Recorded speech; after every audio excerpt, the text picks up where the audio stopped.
Video में break लेना not very happy. अभी डाउनलोड करें तक ऐप। एक्टर सुशांत सिंह राजपूत ने 34 साल की उम्र में दुनिया को अलविदा कह दिया। मुंबई पुलिस इस बारे में जांच कर रही है। मुंबई पुलिस ने सुशांत की बहन से बातचीत की है। आपको बता दें कि बहन का ये कहना है कि सुशांत को किसी किस्म की आर्थिक तंगी नहीं थी। वो डिप्रेशन में जरूर थे, लेकिन कहीं से ऐसा नहीं लगता था कि वो सुसाइड जैसा इतना बड़ा कदम उठा लेंगे।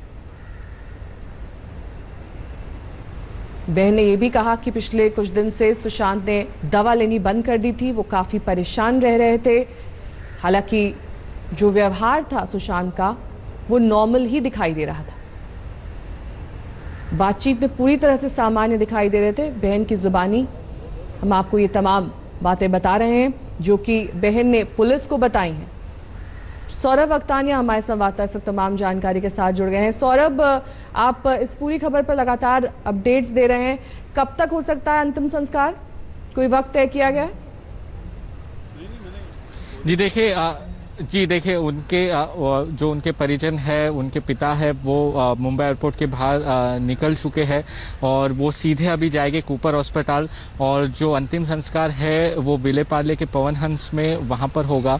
आपको बता दें कि लेकिन यहाँ पर जो हलचल है वो काफ़ी ज़्यादा तेज़ है। पिछले 1 घंटे से जो फॉरेंसिक एक्सपर्ट्स की जो टीम है वो अभी भी सुशांत सिंह राजपूत के घर पर, बांद्रा स्थित उस घर पर जो है जाँच कर रही है। काफ़ी अहम जानकारियाँ वो इकट्ठा कर रहे हैं। साथ ही हमें बताया जा रहा है कि उनकी बहन है वो भी अभी कुछ ही देर में कूपर हॉस्पिटल पहुंचेगी।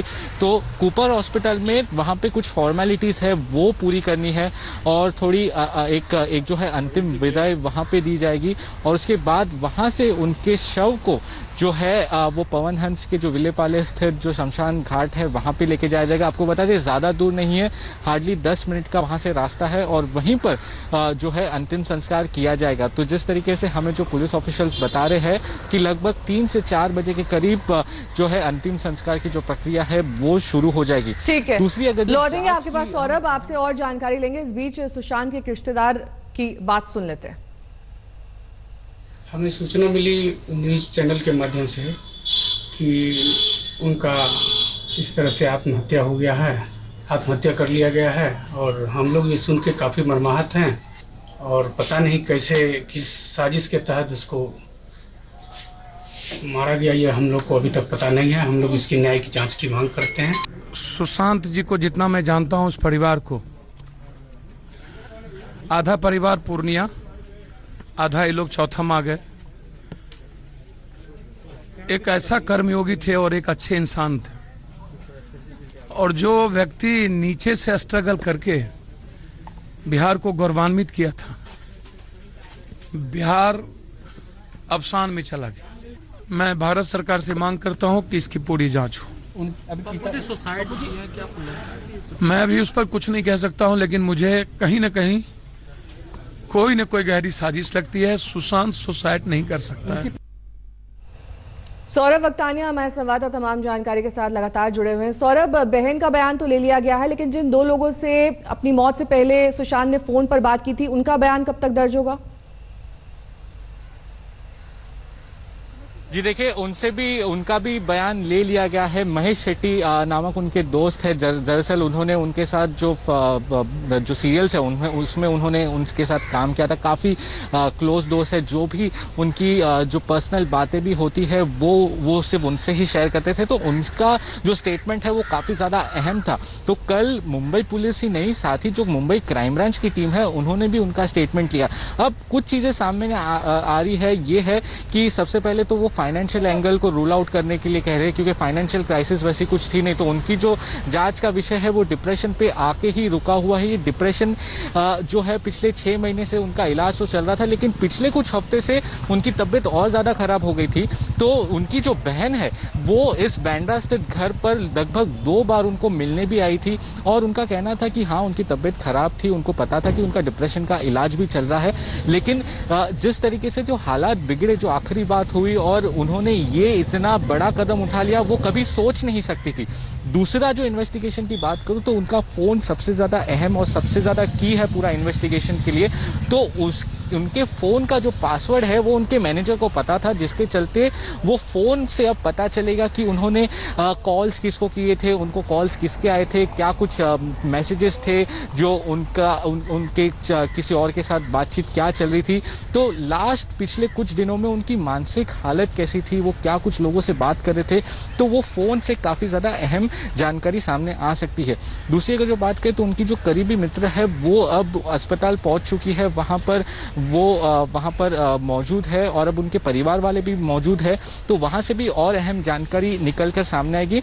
लेकिन बहरहाल हम बता दें कि फॉरेंसिक एक्सपर्ट की जो टीम आई थी वो 1 से 1.5 घंटे बाद अब आखिरकार यहां से चली गई है। बस कुछ ही देर पहले यहां से जो फॉरेंसिक एक्सपर्ट की टीम थी, लगभग 3 लोगों की ये टीम थी, वो सारे जो एविडेंस कलेक्ट करने आई थी। उसके पहले मुंबई पुलिस की भी एक बड़ी टीम आई थी, खुद डीसीपी लेवल के ऑफिसर यहां पर आए थे, वो भी अब यहां से चले जा चुके हैं। अब ठीक है, बहुत बहुत शुक्रिया सौरभ इस तमाम जानकारी के लिए आपका। आप नजर बनाए रखिए, आपके पास लौटेंगे तमाम अपडेट्स आपसे लेंगे। लेकिन इस बीच दिल्ली में कोरोना के बिगड़ते हालात के मद्देनजर यहां पर एक सर्वदलीय बैठक बुलाई गई, जिसकी अध्यक्षता गृह मंत्री अमित शाह ने की। कल अमित शाह ने दिल्ली के सीएम केजरीवाल और एलजी अनिल बैजल से भी मुलाकात की थी और कोरोना के खिलाफ एक्शन प्लान बनाया था। आज अमित शाह ने दिल्ली के सियासी दलों के साथ सर्वदलीय बैठक बुलाई। बैठक में आम आदमी पार्टी से संजय सिंह, बीजेपी से आदेश गुप्ता, कांग्रेस से अनिल चौधरी शामिल हुए थे। अब से कुछ ही देर पहले यह बैठक खत्म हुई, जिसमें यह चर्चा की गई कि आखिरकार आगे का एक्शन प्लान क्या होना है, किस तरीके से कोरोना संक्रमण की रफ्तार को लगाम लगाई जा सकती है। सबको साथ लेकर, सभी एजेंसियों को साथ लेकर जो कल बैठक की थी, कारपोरेशन, दिल्ली गवर्नमेंट, दिल्ली के मुख्यमंत्री साहब, और आज जो सर्वदलीय बैठक बुलाई, इन सभी का उद्देश्य है कि इस कोरोना महामारी से हम सबको मिलकर लड़ना है। माननीय गृह मंत्री साहब ने जो निर्णय लिए हैं, चाहे वो टेस्टिंग को बढ़ाने का हो, उन्होंने कहा 20 जून तक दिल्ली सरकार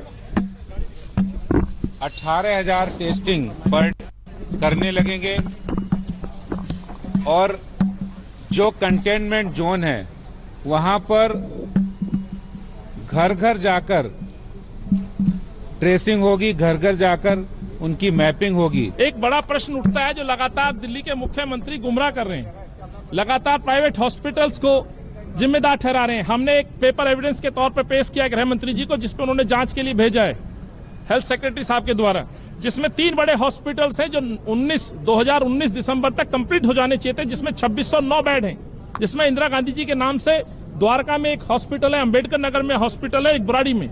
तो ये आखिर दिल्ली सरकार खेल क्या कर रही है, यह बड़ा प्रश्न उठता है। लोगों को गुमराह करने के लिए बार बार जो बयानबाजी कर रहे हैं। प्रधानमंत्री जी ने द्वितीय विश्व युद्ध से भी ज्यादा खतरनाक इस महासंकट को बताया है। कुछ चीजें तय हुई हैं जो आने वाले दिनों में करने की बात कही गई है।